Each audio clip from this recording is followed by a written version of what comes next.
If you live in the United States, especially on the East Coast, south of Maryland, you may have noticed that gas prices spiked this week. The reason for this is a gas pipeline called the Colonial pipeline was hit with a ransomware attack, essentially shutting down the pipeline for a number of days, which of course stopped the flow of gasoline, which stopped it from getting to where it needs to go. So there are a number of compounding factors here that I want to talk about before I get to the main purpose of covering this, which is to talk about America's dying infrastructure. So pipelines and trucks are the only real ways that gas is moved throughout the United States. You can use shipping as well, but there is a bit of a snag there. And the issue with shipping is that due to a law called the Jones Act, only U.S. flagged ships, and by the way, U.S. flagged means just that they register in the United States. They're registered somewhere in the U.S. Only U.S. flagged ships can move goods to and from American ports. I don't remember when the Jones Act was passed. My guess is it was probably before World War II. I don't know for sure though. But either way, it doesn't matter. The Jones Act also has a provision in it that allows it to be waived in cases of emergency. So it'll be interesting to see if the Jones Act is waived temporarily to restore the access to gasoline on the southeast coast of the United States. But in the meanwhile, while this pipeline is off, huge amounts of gasoline aren't getting to where they need to go, which means it's not getting delivered to those places. This has led to an unfortunate spike in gasoline prices, but also to wide-scale outages of gasoline at gas stations. Some gas stations have completely run out of gasoline. And of course, because we cannot have nice things in this country, people are panic buying gasoline. Quick pause on this story for a second. If you're buying gasoline in bulk, first of all, don't do that. You're an asshole. Second, if you are going to do that, don't do it in plastic bags or other containers that are not sealed. Third, if you are going to do it and you're going to use sealed containers, don't smoke near the container. Oh my God. Okay, people are really stupid. Someone apparently blew up their Jeep because they put gasoline in tubs and then they smoked a cigarette outside their car. Come on, guys. First of all, thing that you should know about gasoline, the flammable parts of gasoline are not just the part of gasoline that's the liquid, right? Gasoline has vapors. The vapors are flammable. So if you light a cigarette that's why it says, by the way, at gas stations, don't smoke here. Not because you're going to put your cigarette into the pump, but because there's gas vapor everywhere and that could ignite, right? And then of course, if you ignite the gas vapor at the gas station, the whole thing goes kablooey. Okay, which is a much nicer way to express what could actually happen, and the pictures are awful, but it doesn't matter. So just a quick aside, please, for the love of God, do not buy gas in bulk. It is not worth it. The gas will be, flowing soon. The Biden administration has already taken a look at this, and they're trying to move things. Gasoline's going to be moved by truck. They may waive the Jones Act. They're going to start moving gasoline by train. We do actually have the infrastructure to fix this problem, but it did cause short-term shortages, which is why people went in panic. So don't do that. But anyway, so all of this being said, the point of talking about this story is not just to talk about the Colonial Pipeline ransomware attack, but also to talk about how American infrastructure is dying in general. So the Colonial Pipeline is just one example of an area where our infrastructure is connected to the internet, but it's not well defended. So there aren't laws presently that require our infrastructure to have cybersecurity controls. And by the way, the whole of our electric grid, like the whole country's electric grid, which as we discovered during the crisis in Texas a bunch of weeks back, during our second episode, I think, of Let Them Eat Bread, is pretty much interconnected. So you just have to break in like one place, and you could, in theory, shut down huge swaths of electric provision in the United States, which is horrifying. It's much more horrifying because our infrastructure, A, hasn't been updated in decades. And this, by the way, includes our electric grids and our power generation and our bridges and roads and tolls and all this other stuff that we're electrifying and putting on the internet, but we're not protecting.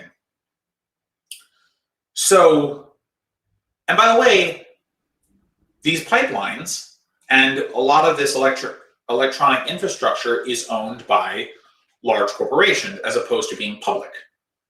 So what is the incentive of a corporation? A corporation's job is to make more money for its shareholders, especially public corporations. So in order for a company to maximize profit, they need to minimize costs. Well, cybersecurity is certainly a cost, and the chance that you get cyber attacked is typically pretty low.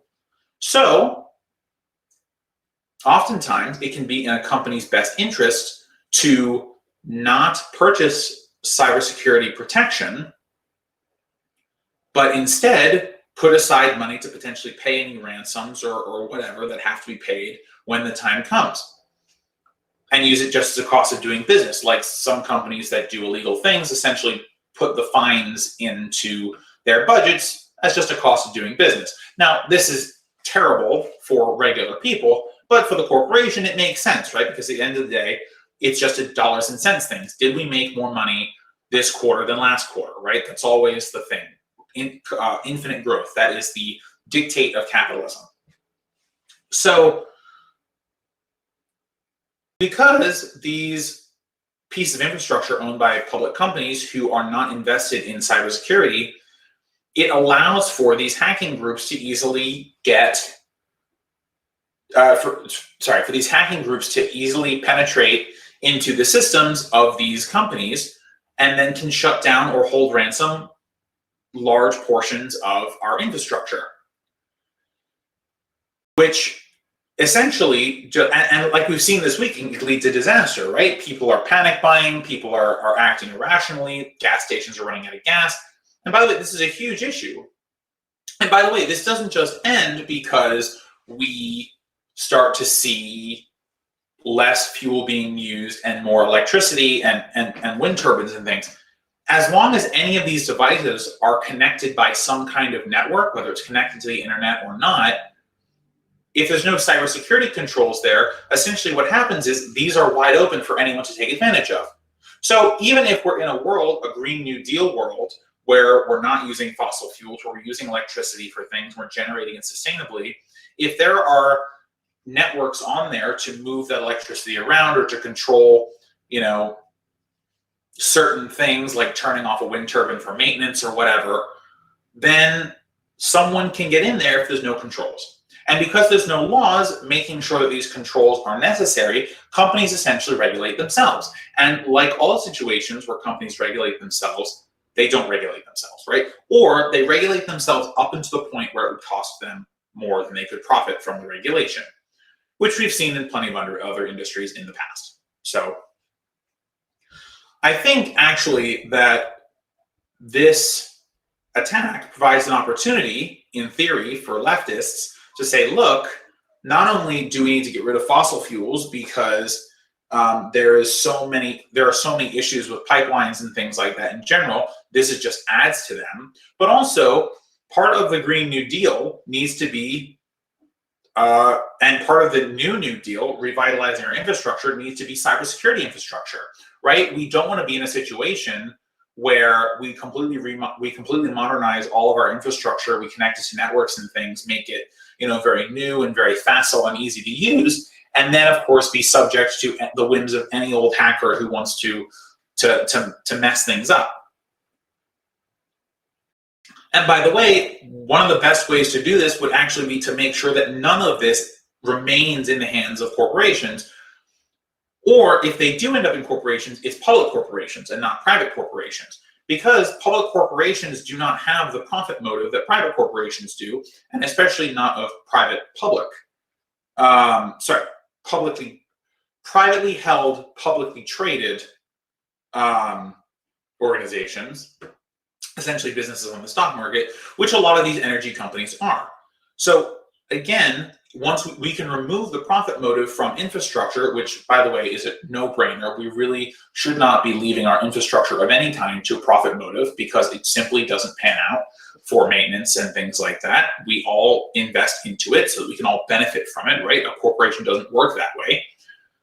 But this is an opportunity for leftists to push really hard for us revitalizing our infrastructure, and to do it with the inclusion of cybersecurity controls to make sure that no matter what happens, our new infrastructure is not subject to the whims of some hacker somewhere. Which, as we've seen by the Colonial pipeline attack, can really create devastation in our country. So it's a national security issue as well. This is the last thing I'll say. What this really provides, this attack, is the opportunity for people on the left to just throw as many arguments as possible until they stick at Green New Deal, right? We should revitalize our infrastructure to take profit motives away from it because they won't protect it. We should do it because it'll save lives. We should do it because it's a national security concern, right? State and non-state actors can harm us as humans, as citizens, if we don't upgrade our infrastructure and back it with cybersecurity controls, right? The arguments are more or less endless. So it's time to use this. Look, capitalism never lets a crisis go to waste. We shouldn't either. And we should continue to pressure people in power to take advantage of these situations, these emergencies, to create real change. And if we work hard enough and we pressure hard enough, we might just get it done. Hard to say, but this has certainly revealed how bad our infrastructure is in general, and especially when it comes to our infrastructure that's connected to the internet.